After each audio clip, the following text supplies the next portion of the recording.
Hey, what's going on, team? It's Ricky with TechBud Solutions. So today is October 15th. It's right around like 9 p.m., nothing crazy, or 8 p.m. Just got back from the gym and eating some chipotle. One of the things that I wanted to do, and I don't even know where I'm really going to be taking this video, but to kind of give you an idea of why I'm doing this, one of our team members, Caleb, wants to buy a house, and we're all about buying something for a good deal, as I'm sure that we can all agree that no one likes to overpay for anything. So he's in the market for buying a house. He wants me to assist him with, this first investment property.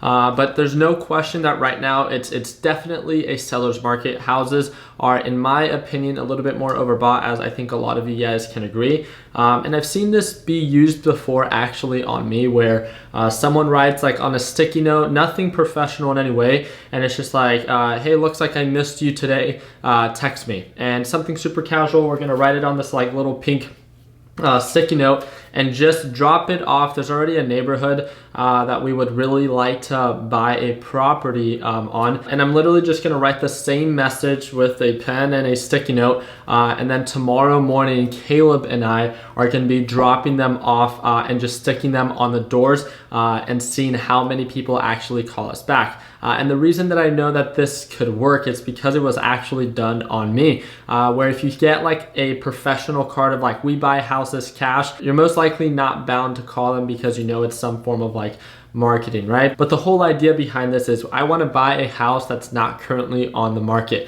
And the reason why is if I pay for this house cash, I can avoid all the realtor fees when it comes down to like their overhead and my overhead, and we go straight to the title company. I give them cash for their house, I pay off their loan, and then I get the deed for the house, allowing me to most likely get a better deal, save some fees along the process, and then again, being able to assist Caleb in buying his first investment property by being able to leverage the cash that we have on hand. So this would in a sense be my 10th investment property, and I'd be very happy to go in with it with Caleb, if that made any sense. So let's just go ahead and get right to it.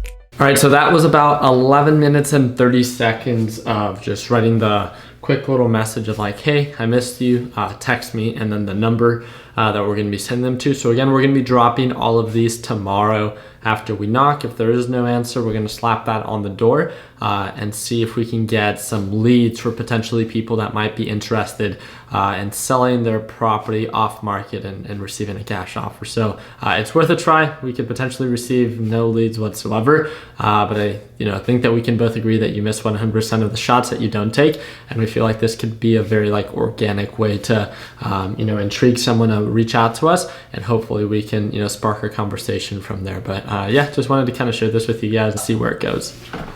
So we're here at the first neighborhood that I ever purchased a house, and as you guys can see, I still own this house. And this is where I wanted to see if I can buy another house. I think it's great when it comes down to the price range that these houses come in. They're very affordable, so I think if I get a really good deal, it wouldn't be an issue if I need to sell it. So we're gonna start placing these sticky notes and kind of go from there. Hey, what's going on, team? I'm here with Nathan. So huge shout out to him.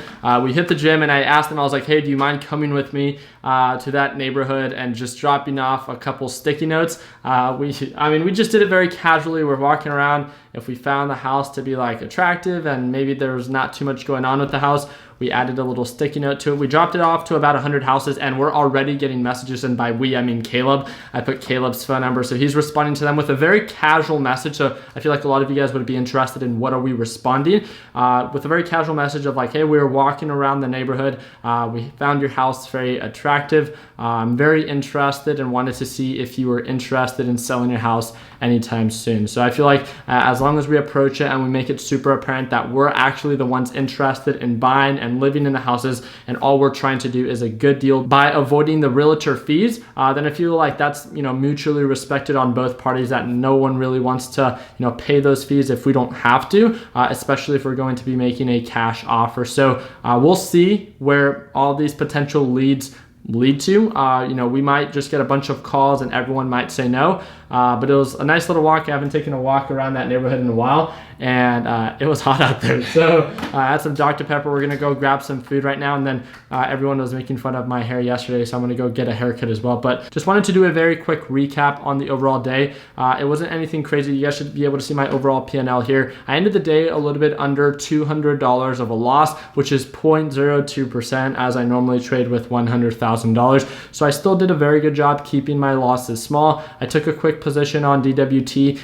DWT just took such a long time, and if you're part of the Learn Plan Profit group, you would have seen my updates of just reminding everyone to be patient, be patient, be patient, because crude oil just continued and continued to push up and make higher highs. In correlation to my poor trade on UGAS, I actually don't think it was bad. During pre-market, UGAS and natural gas was showing signs of a consistent uptrend. I waited for the confirmation. I got in. It never confirmed and made higher highs. It broke that pattern, and then I ended up keeping my losses small by managing my risk, and that was really just it. So I still feel like, again, there's an opportunity that presented itself, a previous pattern in a clear direction. Just as soon as I took that position, the direction began to change, and you can never, predict that. You can just, take the position, manage that risk, and if it doesn't go according to plan, then you keep those losses small. So overall, I had a pretty fun time trading today. Crude oil is doing some pretty crazy things right now, where it just sold off at 1:30 p.m. very aggressively. So that means that was in favor of DWT. So maybe I should have held DWT, right? Totally kidding. So very happy with how the day played out. Although it wasn't green, it wasn't aggressively red. And we made the best of our day with, just being able to hit the gym and then try to do something proactively and trying to get a good deal when it comes down to these properties. So I really do appreciate your guys' time. If you guys want to stay connected, I'm going to put the link down below for our free Facebook group. We have the largest Facebook group for those who day trade in the stock market, and that's going to be that first link below. I hope I earned your thumbs up, and like always, let's make sure that we end the year on a green now. Take it easy, team.